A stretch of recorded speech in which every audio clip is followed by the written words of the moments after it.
전능하사 천지를 만드신 하나님 아버지를 내가 믿사오며 그 외아들 우리 주 예수 그리스도를 믿사오니 이는 성령으로 잉태되사 동정녀 마리아에게 나시고 본디오 빌라도에게 고난을 받으사 십자가에 못 박혀 죽으시고 장사된 지 사흘 만에 죽은 자 가운데서 다시 살아나시며 하늘에 오르사 전능하신 하나님 우편에 앉아 계시다가 저리로서 산 자와 죽은 자를 심판하러 오시리라. 성령을 믿사오며 거룩한 공예와 성도가 서로 교통하는 것과 죄를 사하여 주시는 것과 몸이 다시 사는 것과 영원히 사는 것을 믿사옵나이다. 아멘. 사랑과 은혜가 많으신 하나님, 새벽에 하나님 앞에 나와 예배로 하루를 시작하게 해주심에 감사드립니다. 하루속히 코로나 바이러스가 전 세계에 사라지게 하시고 하나님의 성전에서 성도들과 서로 사랑하며 마음껏 찬양하며 기도하며 예배하게 하여 주시옵소서. 비록 우리들의 몸은 성전에 있을 수 없지만 오직 하나님만을 바라보는 우리 성도님들의 마음에 하나님의 사랑과 평안을 부어 주시옵소서. 오늘도 하나님만 의지합니다. 하나님께 감사와 찬송을 드리기 원합니다. 오늘 우리에게 주시는 하나님의 말씀을 우리들의 마음과 생각에 새겨주시고 우리들의 마음과 생각이 새롭게 변해되어 주의 뜻을 이루어드리는 자로 살아가게 하여 주시옵소서. 이 새벽에 주께 부르짖는 자들의 기도에 기울여 주시고 하나님의 때에 선한 것으로 응답하여 주시옵소서. 우리들의 심령에 가정과 교회에 나라와 전 세계에 주님의 은혜가 넘쳐나게 하여 주시옵소서. 이 모든 것을 감사드리오며 예수님의 이름으로 기도드립니다. 아멘. 오늘 말씀은 시편 56편 10절에서 13절입니다. 시편 56편 10절에서 13절입니다. 같이 봉독하겠습니다. 내가 하나님을 의지하여 그의 말씀을 찬송하며 야훼를 의지하여 그의 말씀을 찬송하리이다. 내가 하나님을 의지하였은즉 두려워하지 아니하리니 사람이 내게 어찌하리이까. 하나님이여 내가 주께 서원함이 있사온즉 내가 감사제를 주께 드리리니 주께서 내 생명을 사막에서 건지셨음이라. 주께서 나로 하나님 앞 생명의 빛에 다니게 하시려고 실족하지 아니하게 하지 아니하셨나이까. 아멘. 세상을 살다 보면 우리에게 다가오는 어려움이 있습니다. 어떤 분은 물질에 대한 어려움이 있고요. 또 어떤 분은 또 건강에 대한 어려움, 또 어떤 분은 또 마음의 상처에 대한 어려움, 또 어떤 분은 또한 미래에 대한 걱정으로 힘들어하고 있는 분들이 계십니다. 네, 요즘은 우리들의 삶은 어떻습니까? 코로나19 바이러스가 전 세계에 나타나자 전 세계 사람들의 삶에 가져다주는 문제와 두려움들이 많습니다. 우리에게 두려움이 다가올 때 우리는 어떻게 해야 할까요? 네, 시편 56편에서는 다윗이 두려울 때 하나님만을 의지한다고 고백하고 있습니다. 저는 시편 56편 말씀으로 하나님을 의지하라라는 제목으로 말씀을 전하겠습니다. 오늘 읽은 시편 56편은 다윗이 지은 시입니다. 이 시에 담긴 이야기는 사울 왕이 다윗을 죽이려고 쫓는 사건입니다.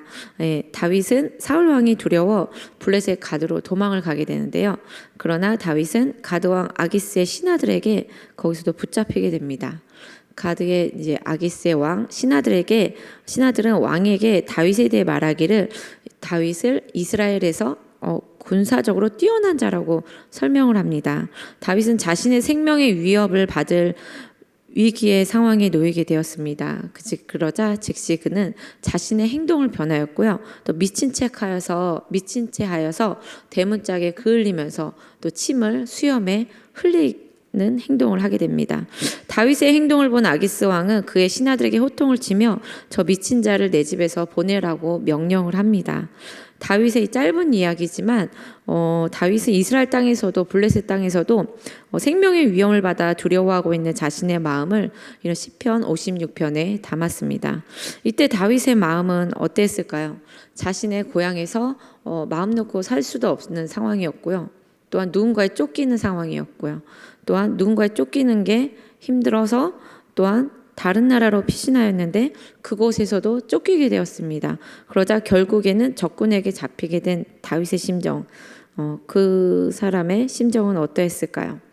저라면은 기운이 쭉 빠지고요. 모든 걸 다 포기했을 것 같습니다. 아, 이제 난 죽었구나라는 생각과 함께 나 이제 어떻게 해야 되지? 아무 생각이 없었을 것 같습니다.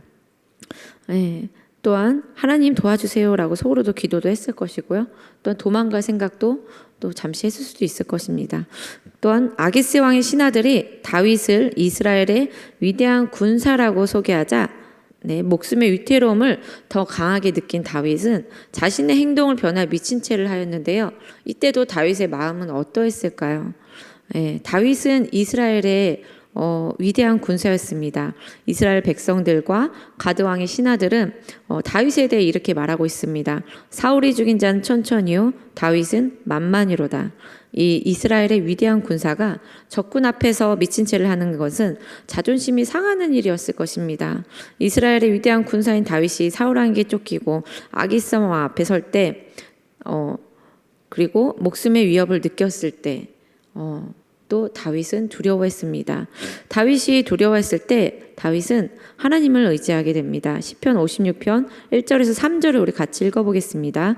하나님이여 내게 은혜를 베푸소서. 사람이 나를 삼키려고 종일치며 압제하나이다. 내 원수가 종일 나를 삼키려 하며 나를 교만하게 치는 자들이 많사오니 내가 두려워하는 날에는 내가 주를 의지하리이다. 여기서 의지하다는 히브리어로 바타흐라고 합니다. 이 단어에는 신뢰하다, 확신하다, 담대하다라는 등 여러 의미가 담겨 있습니다. 다윗은 두려워할 때 하나님을 의지할 수 있었던, 또한 하나님을 신뢰할 수 있었던 이유가 무엇일까요? 제가 설교를 준비하다가 어떤 청년 때 설교했던 목사님 이제 이야기가 생각이 났는데요. 목사님이 쉬는 날 모처럼 아들과 함께 놀아주셨다고 했었습니다. 그래서 이제 아들을 팔로 안으며 또한 하늘을 향해서 팔을 뻗어서 아들을 하늘 향해 들어 올렸다는 것입니다. 근데 아들은 무서워하지 않고 즐기면서 이 상황을 즐겼다고 했습니다. 그리고 아들은 목사님께 다시 자신을 하늘로 올려달라고, 들어달라고 이렇게 부탁을 하셨다고 하셨습니다. 목사님은 아들을 보면서 목사님이 하나님께 얼마나 의지하고 있는지를 묵상하게 되었다고 합니다. 목사님의 아들은 아버지를 신뢰하였고 아들은 아버지가 자신을 놓지 않고 안전하게 받아줄 것을 믿었습니다. 아버지를 믿은 아들은 아버지에게 자신의 몸을 맡길 수 있었다고 말씀을 나눠주신 기억이 났습니다. 다윗이 두려워할 때 하나님을 의지할 수 있었던 것은 다윗이 하나님을 알았었고 하나님을 믿었기에 하나님을 찾고 의지할 수가 있었습니다. 다윗의 과거를 한번 돌아보겠습니다. 다윗은 사무엘 선지자를 통해서 하나님께 기름 부음을 받았을 때 야훼의 영이 크게 감동받은 자였습니다. 사무엘상 16장 13절 사무엘이 기름 뿔병을 가져다가 그의 형제 중에서 그에게 부었더니 이날 이후로 다윗이 야훼의 영에게 크게 감동되니라. 그리고 다윗은 아버지의 양을 지킬 때 하나님을 믿었으며 하나님의 도움을 경험하는 일도 있었습니다. 이스라엘이 블레셋과의 전쟁에 있을 때 다윗은 하나님의 군대를 모욕한 블레셋 군대를 향해서 거룩한 분노를 내었습니다. 그리고 골리앗과 싸울 수 있도록 사울 왕에게 이렇게 말하였습니다. 사무엘상 17장 34절에서 35절입니다. 주의 종이 아버지의 양을 지킬 때 사자나 곰이 와서 양떼에서 새끼를 물어가면 내가 따라가서 그것을 치고 그 입에서 새끼를 건져내었고 그것이 일어나 나를 해하고자 하면 내가 그 수염을 잡고 그것을 쳐 죽였나이다. 37절 야훼께서 나를 사자의 발톱과 곰의 발톱에서 건져내셨은즉 나를 이 블레셋 사람의 손에서도 건져내시리이다. 다윗은 이스라엘 군대처럼 무서워서 떠는 것이 아니라 모든 전쟁은 하나님께 속한 것임을 알고 있었습니다. 또한 다윗은 하나님을 믿었고요. 또한 하나님을 선포하며 담대하게 나아가자 작은 물맷돌로 덩치가 큰 골리앗을 이길 수가 있었습니다. 이처럼 하나님을 의지해왔던 다윗은 원수들에게 쫓기는 두려움에 처하자 하나님을 찾고요. 또 하나님을 의지하였습니다. 모세도 출애굽한 이스라엘 백성들의 자손들에게 하나님을 의지하라, 내 하나님을 의지하라 또 여러 번 이렇게 반복하여서 설교한 구절이 있습니다. 제가 한 구절만 읽어드리겠습니다. 신명기 장 20절 말씀입니다. 내 하나님 야훼를 사랑하고 그의 말씀을 청종하며 또 그를 의지하라. 그는 내 생명이시요 내 장수이시니 야훼께서 내 조상 아브라함과 이삭과 야곱에게 주리라고 맹세하신 땅에 내가 거주하리라 라고 말씀하고 있습니다. 또 신약 성경을 보면요, 예수님도 이 땅에 오셔서 공생의 사역을 하실 때 혼자 하신 것이 아니라 하나님을 전적으로 의지하고 있었음을 우리가 알 수가 있습니다. 요한복음 5장 19절에 나타나는데요, 제가 읽어드리겠습니다. 그러므로 예수께서 그들에게 이르시되 내가 진실로 진실로 너희에게 이르노니 아들이 아버지께서 하시는 일을 보지 않고는 아무것도 스스로 할 수 없나니 아버지께서 행하시는 그것을 아들도 그와 같이 행하니라. 또 요한복음 8장 28절입니다. 이에 예수께서 이르시되 너희가 인자를 든 후에 내가 그인 줄 알고 또 내가 스스로 아무것도 하지 아니하고 오직 아버지께서 가르치신 대로 이런 것을 말하는 줄도 알리라 라고 말씀하고 있습니다. 다윗과 모세 또 그리고 예수님도 하나님을 의지하셨듯이 저와 이 시간에 온라인으로 예배드리는 모든 성도님들 모두가 언제나 하나님을 의지하며 살아가시기를 바라겠습니다. 네. 다윗이 하나님을 의지했을 때 나타나는 게 우리 두 가지 특징들을 우리가 확인해 볼 수가 있습니다. 첫 번째로 하나님을 의지했을 때 하나님을 찬송할 수 있었습니다. 다윗이 두려울 때 하나님을 의지하자 다윗은 하나님의 약속의 말씀이 떠올랐습니다. 다윗은 자신을 위협하는 사람들보다 크신 하나님을 보게 되었고요. 또 그러자 다윗은 더 이상 두려워하지 않게 되었습니다. 시편 56편 10절에서 11절 같이 읽어보겠습니다. 내가 하나님을 의지하여 그의 말씀을 찬송하며 야훼를 의지하여 그의 말씀을 찬송하리이다. 내가 하나님을 의지하였은즉 두려워하지 아니하리니 사람이 내게 어찌하리이까. 다윗은 사울 왕에 이어서 이스라엘 왕이 될 것을 이미 알고 있었습니다. 또한 다윗은 자신이 여기서 죽지 않고 또 하나님께서 구원해 주실 것 또한 믿고 있었습니다. 다윗은 하나님의 약속의 말씀을 믿으며 찬송을 했습니다. 그리고 사람보다 크신 하나님을 믿었기에 더 이상 두려워하지 않게 되었습니다. 우리도 하나님을 믿고 하나님의 말씀을 듣는 마음의 귀가 열려야 합니다. 그렇기 위해서는 우리는 매일 하나님의 말씀을 읽는 거룩한 습관을 가져야 합니다. 또한 매일 하나님께 기도하는 또한 거룩한 습관도 가져야 합니다. 다윗처럼 두렵고 힘든 상황이 다가올 때 하나님을 의지하고 하나님이 우리에게 주신 약속의 말씀을 붙잡고 모든 일을 넉넉히 이겨내시는 성도님들이 되시기를 바라겠습니다. 둘째로 우리가 하나님을 의지할 때 우리는 감사하게 됩니다. 다윗은 하나님께 서원한 것이 있는 걸로 나타나고 있는데요. 말씀에는 다윗의 서원이 어떤 것인지 구체적으로는 알 수는 없습니다. 그렇지만 다윗은 하나님께 드린 서원을 해야 할 책임을 가지고 있었음을 우리가 확인해 볼 수가 있습니다. 시편 56편 12절에서 13절을 같이 읽어보겠습니다. 하나님이여 내가 주께 서원함이 있사온즉 내가 감사제를 주께 드리리니 주께서 내 생명을 사망에서 건지셨음이라. 주께서 나로 하나님 앞 생명의 빛에 다니게 하시려고 실족하지 아니하게 하지 아니하셨나이까.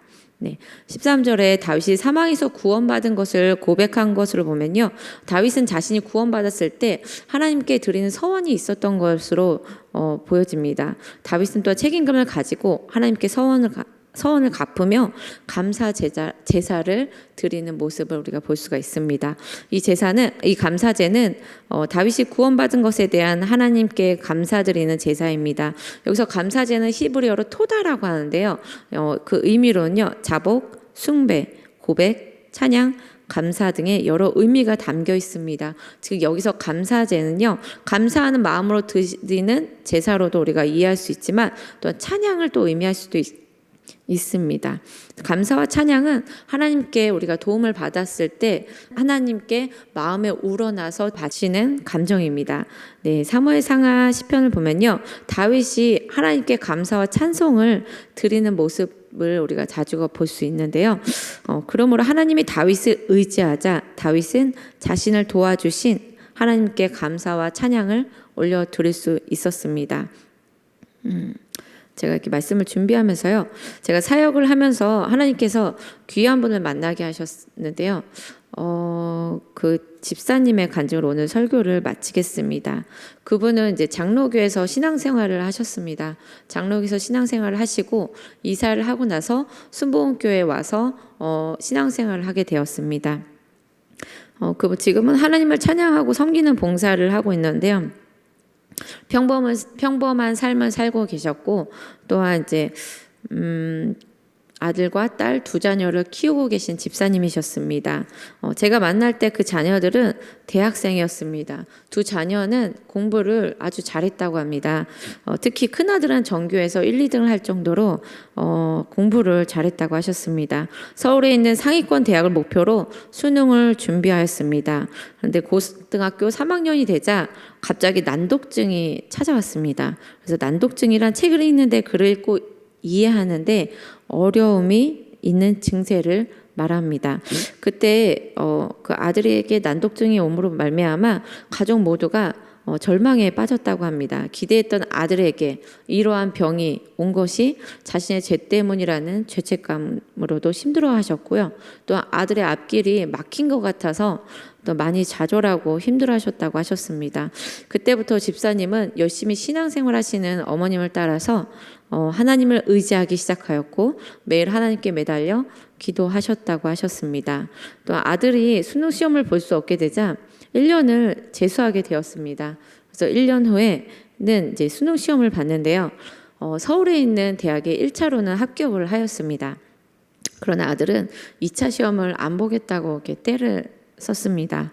집사님은 또 하나님을 의지할 수밖에 없었고 하나님께 의지하며 기도하며 준비했을 때 아들에게 시험장 앞까지 가자고 부탁을 하였고 시험장 앞 커피숍에서 아들의 손을 잡고 같이 기도를 하였다고 하셨습니다. 기도가 끝나자 아들이 시험을 보겠다고 하셨고 또 학원에서 뽑아준 예상 문제 몇 개를 풀고는 어깨가 축 처진 채로 이제 시험장에 들어갔습니다. 그래서 이 모습을 본 집사님은 또 마음이 너무 아프셔가지고 또 커피숍에서도 혼자 남아서 계속 기도를 하셨습니다. 시험을 끝낸 아들은 나올 때 얼굴은 미소를 가득 띄우며 즐겁게 뛰어나왔다고 합니다. 하나님의 은혜로 2차 시험 전에 바로 그 전에 커피숍에서 봤던 예상 문제에서 진짜 문제가 나왔고요. 그래서 자신 있게 답을 쓰고 나왔다고 하였습니다. 그래서 집사님이 하나님을 의지하게 되니까 아들의 난독증이 고쳐지게 되었고요. 또 서울에 있는 대학에 들어갈 수 있게 되었습니다. 그리고 더욱 놀라운 일은 이 일로 인해서 집사님 가족 모두가 하나님께 찬양을 드리는 성가대에서 봉사를 하게 되었습니다. 가족 모두가 하나님의 영광을 나타내는 일에 쉬지 않고 하나님께서 인도하시는 곳에서 최선을 다해서 섬기고 계시고 있습니다. 또한 딸도 하나님께서 무당을 불러 제사를 지내는 대기업으로 보내셨습니다. 그래서 하나님께서 그 자매에게 주신 말씀은 사람들이 이삭에게 한 말씀이었습니다. 창세기 26장 27절입니다. 야훼께서 너와 함께 계심을 우리가 분명히 보았으므로 하나님은 그곳에서 자매님을 통해 하나님의 일하심을 여러 사람에게 보여지게 하셨습니다. 그러자 그 대기업에 숨어있던 그리스도인들이 모이게 되었고요. 나도 그리스도인이라는 고백을 서로 하게 되었고요. 또한 그들이 모여서 기도 모임을 갖기 시작했다고 들었습니다. 집사님께서 하나님을 의지하시니 자녀들과 남편 또한 하나님을 의지하게 되었고요. 또 각자가 서 있는 곳에서 하나님의 일하심을 많은 사람들에게 보여주면서 하나님께 영광을 나타내며 살고 계십니다. 지금 여러분에게 두려움을 주시는 것이 있으십니까? 요즘 어떤 생각들이 떠오르십니까? 여러분의 마음은 어떠십니까? 불안하십니까? 마음이 두려워 떨고 계십니까? 우리 마음을 한번 돌아봤으면 좋겠습니다. 지금 상황에서 내가 하나님을 의지하고 있는지, 사람을 의지하고 있는지, 아니면 다른 어떠한 것을 붙잡고 있는지 우리가 돌아봐야 되겠습니다. 우리가 힘들 때마다 하나님의 이름을 부르시길 바랍니다. 하나님을 의지하시길 바랍니다. 하나님을 의지하셔서 하나님의 약속의 말씀을 들으시길 바랍니다. 또한 하나님의 말씀을 찬송하시길 바랍니다. 또한 그러면은 하나님이 반드시 일하십니다. 하나님을 의지하셔서 하나님께 감사하며 찬송하시는 성도님들이 되시기를 소망하겠습니다. 기도하겠습니다. 사랑과 은혜가 많으신 하나님, 우리는 연약합니다. 매일 하나님을 믿는다고 의지한다고 고백하지만 자꾸 환경과 사람 앞에서 넘어지는 연약한 존재임을 깨닫습니다. 오늘 말씀을 통해 하나님만을 의지하게 하심에 감사드립니다. 우리들의 삶의 문제와 앞으로 나아갈 수 없는 좁은 환경이 다가올지라도 좌절하지 않게 하시고 다윗처럼 하나님을 의지하며 하나님의 이름을 부르며 담대하게 앞으로 나아가 승리하게 하여 주시옵소서. 창조 때부터 지금까지 우리들을 위해 일하시는 하나님께 감사드립니다. 요즘 코로나 바이러스로 전 세계 정치와 경제, 교육이 멈췄습니다. 그리고 교회 나와 자유롭게 예배를 드리지 못하고 있습니다. 우리를 불쌍히 여기시고 하루속히 코로나 바이러스가 사라지게 하여 주시옵소서. 이를 통해 모든 나라의 사람들이 하나님의 사랑을 알게 하시고 하나님께로 돌아오게 하여 주시옵소서. 또한 4월에 총선에 하나님을 두려워하고 나라를 사랑하고 또한 지역 주민들을 섬길 자들을 세워주시옵고 또한 악한 마음을 가진 자들이 있다면 그 마음을 돌이키게 하여 주시옵소서. 또 여의도 순복음 광명교회가 말씀과 생기로 새로워지는 교회가 되게 하시고 엄태욱 담임 목사님과 사모님에게 성령으로 충만하게 하여 주시옵소서. 또 여의도 순복음 광명교회를 기억하여 주시사 영혼구원에 앞장서는 교회가 되게 하시고 이곳에 많은 영혼들을 인도하여 주셔서 하나님과 이웃을 사랑하게 하여 주시옵소서. 모든 성도들이 교회와 가정과 사업장에서 하나님께 드리는 예배자가 되게 하시고 매일 기쁨의 찬송과 감사를 하나님께 올려드리게 하여 주시옵소서. 예수님의 이름으로 기도드립니다. 아멘. 하늘에 계신 우리 아버지여, 이름이 거룩히 여김을 받으시오며 나라가 임하시오며 뜻이 하늘에서 이루어진 것 같이 땅에서도 이루어지이다. 오늘 우리에게 일용할 양식을 주시옵고 우리가 우리에게 죄 지은 자를 사하여 준 것 같이 우리 죄를 사하여 주시옵고 우리를 시험에 들게 하지 마시옵고 다만 악에서 구하시옵소서. 나라와 권세와 영광이 아버지께 영원히 있사옵나이다. 아멘. 우리 이 시간 기도하겠습니다. 나라와 경제를 위해서 또 조용기 원로 목사님의 건강과 또 여의도 순복음 광명교회 담임 목사님과 사모님의 성령 충만과 또 여의도 순복음 광명교회 부흥과 성령 충만을 위하여 또한 올해 모든 성도들이 성경 통독하고 하나님을 찬송하며 살 수 있도록 또한 전 세계를 위협하고 있는 코로나 바이러스로 사망자가 없게 하시고 속히 사라지기를 주님의 이름 3번 부르고 기도하겠습니다. 주여 주여 주여.